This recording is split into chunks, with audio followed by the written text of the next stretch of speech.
जी व्यक्ती खूप इंटिरियरमध्ये राहते, टियर 2 टियर 3 सिटीमध्ये किंवा गावात राहते, त्यांनी सीएनजी घ्यावं, सीएनजी गाडी घ्यावी. ते गणित जर बसत असेल, परवडत असेल, तुमच्या नियमात असेल तर तुम्ही डिझेल गाडीकडे जा. म्हणजे आपण घरी जेव्हा टीव्ही घेतो किंवा वॉशिंग मशीन घेतो तेव्हा ते विकताना किती पैसे असेल हा आपण विचार करतो का? त्याच्यामुळे ते गाड्या घेतात पण त्या गाड्यांचा खरा वापरच होत नाही. आता प्राइस मधला फरक आणि मायलेज मधला फरक पेट्रोल आणि डिझेल मध्ये तसा काही फार राहिला नाही.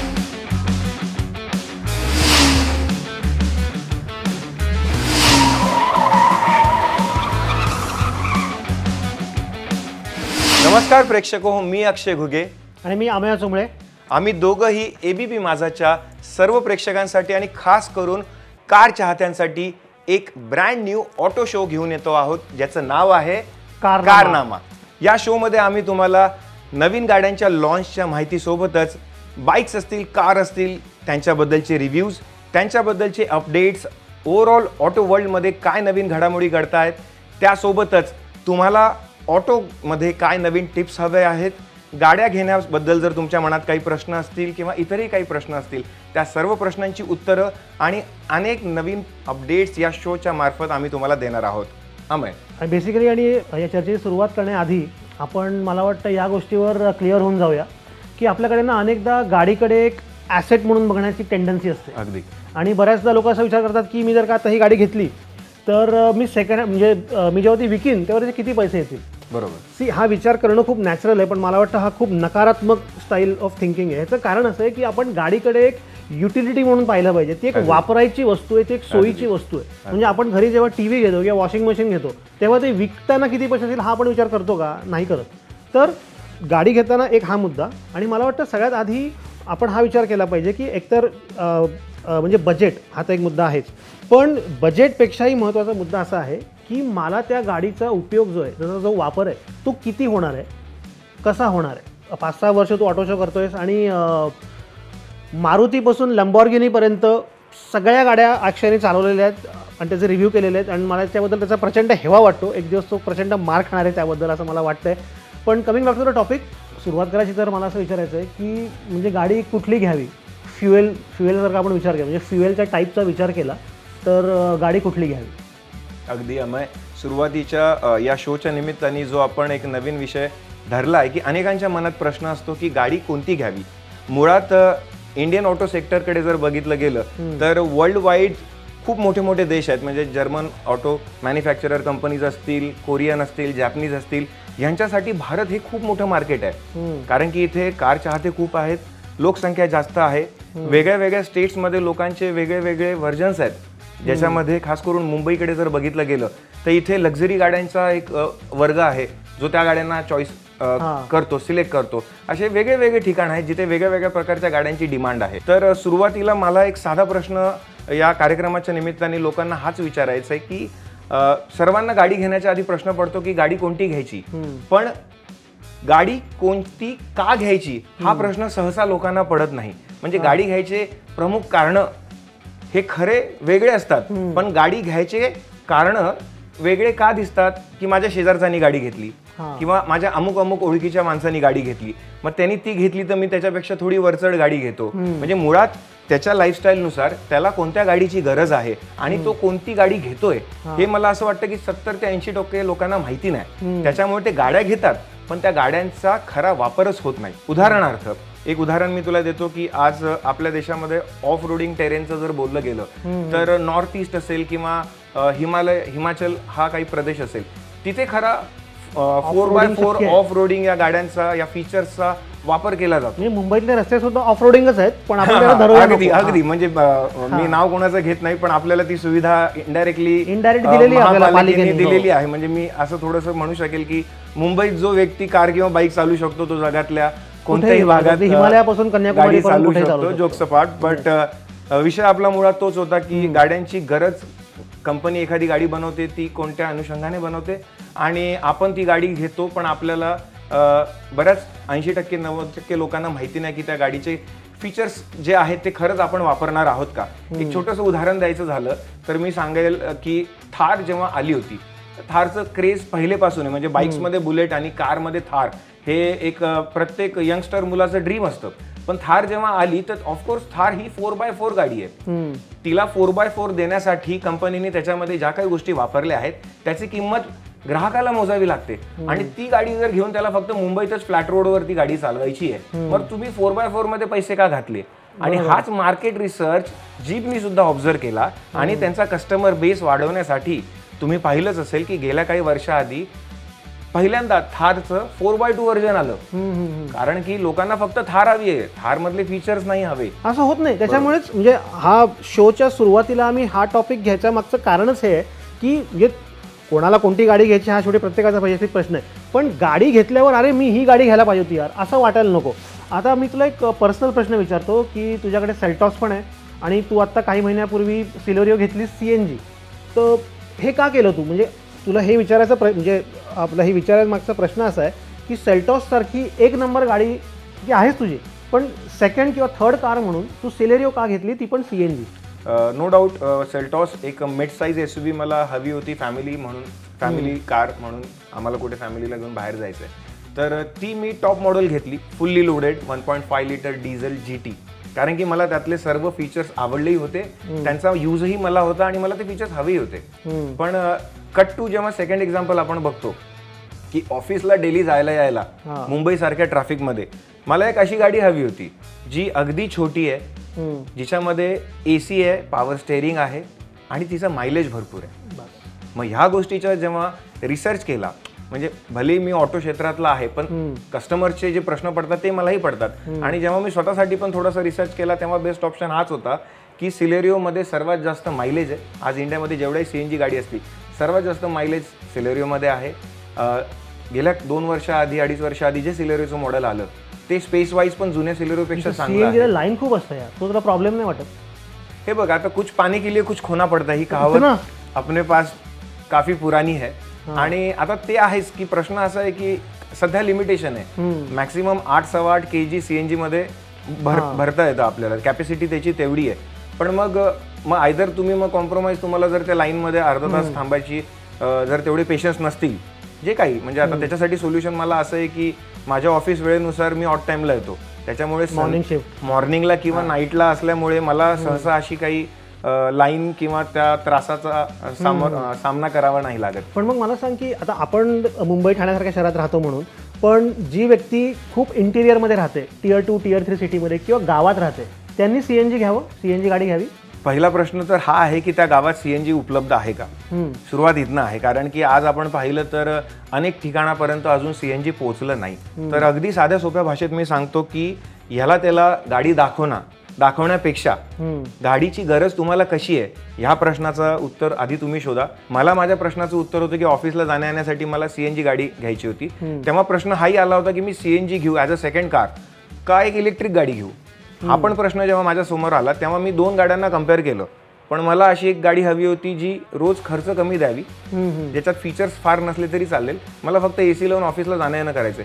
2 ऑप्शन माझ्या समोर होते, एक होती MG कॉमेट आणि दुसरी होती सिलेरिओ. ऑलमोस्ट दोघं गाड्यांची प्राइस सेम होती, पण मग त्याच्यातही सिलेक्शन करताना माझ्यासाठी जास्त बेस्ट कोणती हा प्रश्न जेव्हा मला पडला तेव्हा खरं तर हे खूप वास्ट मुद्दे आहेत आणि आपण अगदी कमी वेळात सांगण्याचा प्रयत्न करणार आहोत. तर त्याचे की लाईट्स हेच आहेत की इलेक्ट्रिक गाडी भले मला 1 रुपीज पर किलोमीटर पडत होती, माझं रोजचं 50 किलोमीटरचं जाणं येणं आहे घरापासून, आणि MG कॉमेट मला 50-55 रुपयात पडत होती, तर एक 2.5 पट जास्त खर्च किंवा 3 पट म्हणू शकतो की सिलेरिओला मला 150 रुपये लागतात. पण प्रश्न असा आहे की इलेक्ट्रिक व्हेकल सेगमेंट हे भारतात अगदी नवीन आहे, ते मॅच्युअर नाही झालं, ते अजून मॅच्युअर नाही झालंय. तर आफ्टर सेल जो हा एक प्रश्न आहे, जो आपल्या या कार्यक्रमचा सेकंड एपिसोड असणार आहे की सेकंड हँड कार घ्यावी की नाही, हे मार्केट अजून आलं नाहीये. म्हणजे हे युज्ड कार मार्केटला सुद्धा नाही माहिती की 5-7-8 वर्ष जुनी इलेक्ट्रिक गाडीची मार्केट व्हॅल्यू काय असणार आहे. कारण की एका इलेक्ट्रिक गाडीमध्ये 80% to 90% कॉस्ट ही त्याच्या बॅटरीची आहे. आणि सध्या कंपनी म्हणतात की तुम्ही नवीन गाडी घ्या इलेक्ट्रिक, आम्ही तुम्हाला 8 वर्षाची किंवा अमुक लाख किलोमीटरची वॉरंटी देतो, आणि ते हेही म्हणतात की 8 वर्षानंतर बॅटरीज खूप स्वस्त होतील. ते होईल तेव्हा होईल, ते मार्केट आता आपण प्रेडिक्ट करू शकत नाही. त्याच्यामुळे सेकंड हँड गाडी कधी ना कधी आपण विकणार आहे, ते काय आयुष्यभर नाही चालवणार आहोत. तर विकताना मग ते सगळे पैसे तिथनं मायनस नको व्हायला. आणि ह्याच्यात अजून एक मुद्दा ऍड करायचा ना, म्हणजे मी आत्ताच डिसेंबर महिन्यात जैसलमेर जयपूर सगळं करून आलो. अगदी मी सांगायला प्रेक्षकांना नक्कीच मला आवडेल की गाड्यांचे रिव्ह्यूज आणि अभ्यास किंवा जे काही गोष्टी असतील ते मला करायला आवडतात, पण रिअल लाईफ आणि प्रॅक्टिकल लाईफमध्ये अमयनी जितका भारतभर प्रवास केला आहे गाड्या घेऊन तेवढा अनुभव मला सुद्धा नाही आहे. आणि या कार्यक्रमाच्या निमित्ताने हे सगळे एक्सपिरियन्स सुद्धा अमय तुमच्यापर्यंत पोहोचवणार आहे. त्यामुळे अमय पोहोचवणार किंवा लागणार आहे तुम्ही ठरवा काय ते. हां, सो सांगायचा मुद्दा हा की आता इथून अहमदाबाद 550 किलोमीटर, अहमदाबाद ते जैसलमेर 650, जैसलमेर ते जयपूर पुन्हा 650. सो हे सगळं आता म्हणजे माझी ही पेट्रोलची पोलो आहे. हे ड्राईव्ह करताना मी विचार करतो की जर काही इलेक्ट्रिक गाडी असती, तर आता मी अहमदाबादच्या हॉटेलमध्ये जो स्टे केला त्याच्यात म्हणजे मी रात्रभर चार्ज केली, पण मग ती 650 किलोमीटर चालणार आहे का गाडी? आता आज तर मला वाटतं BMW सुद्धा 650 किलोमीटरची रेंज देत नाही. म्हणजे काय झालं, मध्ये कुठेतरी हॉटेल शोधा आणि ते असं हॉटेल शोधा जिकडे चार्जिंग आहे. बरं, तिकडे चार्जिंग असलं आणि अजून दुसरीकडे म्हणजे दुसऱ्या कोणीतरी ते चार्जिंग लावून ठेवलं असलं तर, कारण कसं आहे ना, शेवटी अक्षय आपल्याला एक इकोसिस्टमची सवय झाली आहे की पेट्रोल पंपवर गेलो, त्याला सांगितलं की टँक फुल करो, 5 मिनिटात पेट्रोल भरून होतं, 5 पण नाही कमीच लागतात, कार्डनी पेमेंट केलं, संपला विषय. सो हे सगळे इश्यूज आहेत ना. हां, पण इलेक्ट्रिक गाडी मला वाटतं बेस्ट ह्या लोकांसाठी आहे ज्यांना हे माहिती आहे की मी काय फार लांबचा प्रवास करत नाही, माझं ऑफिस एक 20-22 किंवा 25 किलोमीटरवर आहे, 25 किलोमीटर जाणार, 25 किलोमीटर येणार आणि रात्री गाडी चार्जिंगला लावणार. आणि मे बी अनेक केसेसमध्ये असंही असतं की जे एक थोडं सधन लोक असतात की त्यांची ऑलरेडी एक मोठी गाडी असते जी पेट्रोल किंवा डिझेल असते. सो बरेच लोक मला असं वाटतं की सेकंड कार किंवा थर्ड कार म्हणून सुद्धा इलेक्ट्रिक गाडीचा विचार करतात की जे मला लोकल फिरायचं आहे, मुंबईतल्या मुंबईत फिरायचं आहे, ऑफिस, यासाठी इलेक्ट्रिक गाडी बरी असू शकते. पण तुम्ही जर का लॉंग ट्रिपचा विचार करताय, बरं दुसरं काय होतं, आपल्याकडे फॅमिली असते, म्हणजे लहान मुलं असतात, ज्येष्ठ नागरिक असतात, तर तुम्ही त्यांना घेऊन तो चार्जर कुठे शोधणार आहे? बरोबर. पण हे जस्ट आता एक डिझेलचा मुद्दा आला म्हणून शेवटचा मुद्दा आणि मग आपण रॅपअप करूया. आजच्या काळात डिझेल गाडी घ्यावी का? मुद्दा हा प्रश्न सुरुवातीला गेल्या 10 वर्षाआधी लोकांना फार पडत होता. त्याचं कारण हे होतं की तेव्हा पेट्रोल आणि डिझेलच्या प्राइसेसमध्ये खूप डिफरन्स होता. येस, चांगला डिफरन्स होता. तेव्हा ऑब्व्हियसली फ्यूल प्राइस पण खूप कमी होत्या, त्यातला डिफरन्स जास्त होता आणि डिझेलला ॲव्हरेज जास्त होता. आणि तेव्हा CNG एवढं नव्हतं, इलेक्ट्रिक तर फार फार दूरपर्यंत नव्हतं. त्याच्यामुळे हा प्रश्न तेव्हा जास्त उपस्थित केला जायचा की डिझेल घ्यावी की नाही. आता प्रश्न असा राहिलाय की डिझेल आणि पेट्रोलमध्ये फार मार्जिन नाही आहे. आत्ताच्या मारुतीचं जर उदाहरण घ्यायला झालं तर स्विफ्ट असेल किंवा स्विफ्ट डिझायर असेल, त्या पेट्रोल गाड्या कंपनी क्लेम करतात 25 पर्यंत मायलेज देईल. आपण रिअल लाईफ मध्ये जरी कम्पेअर करायला गेलं तर 20-21 ती गाडी सहज देते. त्याच्यामुळे दुसरा प्रश्न पण मिटला की पेट्रोल गाडी मायलेज जास्त देईल का, ज्या एका काळात डिझेल द्यायच्या. त्याच्यामुळे आता प्राइस मधला फरक आणि मायलेज मधला फरक पेट्रोल आणि डिझेल मध्ये तसा काही फार राहिला नाही. मग राहिला कोणता प्रश्न, तर प्रश्न हा आहे की हेही तितपतच खरं आहे की डिझेल गाड्या एक जे आपण म्हणतो की डेली तुम्हाला चालवायच्या असतात, डेली चालवाव्या लागतात, तर ते पण कुठेतरी एक मिथ आहे की जरुरी नाही आहे तुम्हाला डिझेल गाडी रोजच चालवली पाहिजे. पण जरुरी काय आहे तो आहे प्राइस गॅप. एक उदाहरण घेतलं की आपण एखादी अमुक गाडी पेट्रोल 7 लाखाला किंवा 8 लाखाला घेतोय, तर तेच सेम व्हेरियंट डिझेलमध्ये 1.5 लाख रुपये जास्त द्यावे लागतो. तर तुमची रनिंग तेवढी आहे का डेली स्वरूपात? कारण की तुम्हाला तो पेट्रोल आणि डिझेल मधला जो मधला मार्जिन आहे आणि तोच मार्जिन तुम्हाला जे 1-1.5 लाख रुपये तुम्ही डिझेल व्हेकलसाठी एक्स्ट्रा दिलेत ते कव्हर करायला ते कॅल्क्युलेशन तुम्हाला करावं लागतं. ते काही फार मोठं रॉकेट सायन्स नाहीये, अगदी इझी स्वरूपात करता येतं. तर हे गणित तुम्ही कॅल्क्युलेट करा आणि ते जर गणित तुमच्या रनिंगच्या हिशोबात पटत असेल की मला रोजचं तेवढं रनिंग आहे आणि तो गॅप तुम्ही एवढ्या वर्षात किंवा काही काळात भरून काढताय, तर त्याच्यानंतर तुम्हाला ती गाडी प्रॉफिटेबल असेल. ते गणित जर बसत असेल, परवडत असेल, तुमच्या नियमात असेल, तर तुम्ही डिझेल गाडीकडे जा. आणि जर नसेल, मुंबईसारख्या ठिकाणी काही फार प्रवास नसतो. आज जर का आपण ऍक्च्युअली बघायला गेलं तर मुंबईत आज पेट्रोल 106 रुपये आणि डिझेल 90 रुपये. बरोबर, फरक 16 रुपयांचाच आहे. आणि ते 16 रुपये 1-1.5 लाख रुपये जे तुम्ही एक्स्ट्रा घातले डिझेल गाडीसाठी, ते गणित पाहता जर तुमचं रोजचं 50-60 मेंटेनन्स पण मला वाटतं थोडा जास्त असतो डिझेल गाड्यांचा, थोडासा जास्त असतो. कारण की त्याच्यात बऱ्याच टेक्निकली डिझेल जे आहे ते जास्त जळत नाही ॲज कम्पेअर्ड टू पेट्रोल. अगदी, त्यामुळे इंजिन मध्ये सुद्धा कार्बन जमणं असेल किंवा इतर काही गोष्टी असतील ते सुद्धा मुद्दे आहेत. पण ते आता तितके मेजर नाही राहिलेत. कारण की बदलत्या ऑटो क्षेत्रामध्ये काही वर्षांमध्ये जे लोकांचे प्रश्न होते त्या सर्व प्रश्नांना कंपनीने बऱ्यापैकी टॅकल केला आहे. त्याच्यामुळे पेट्रोल, डिझेल आणि EV किंवा CNG हा मुद्दा सर्व काही कॅल्क्युलेशनचा आहे. तुम्ही गाडी जसं सुरुवातीला आम्ही सांगितलं स्टेटससाठी नाही तर तुमच्या गरजेसाठी घ्यावी. तुमची गरज पाहावी, तुमचं रोजचं किती किलोमीटरचं ट्रॅव्हल आहे हे कॅल्क्युलेशन पाहावं आणि त्याला साजेसं जी गाडी तुमच्या पॉकेट फ्रेंडली तुम्हाला वाटत असेल तर नक्कीच त्याला लक्षात ठेवून तुम्ही आपली गाडी सिलेक्ट करावी.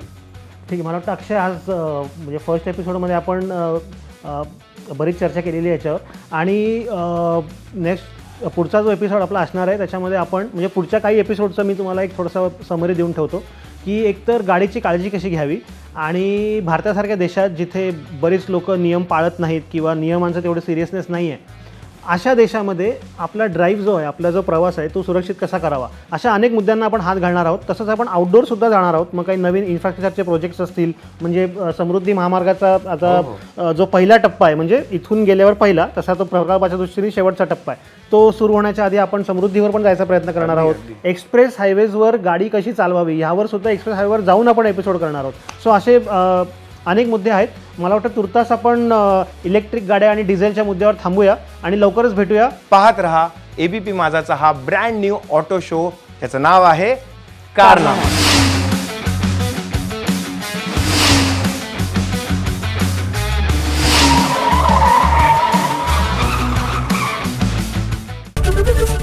ABP माझा, उघडा डोळे बघा नीट.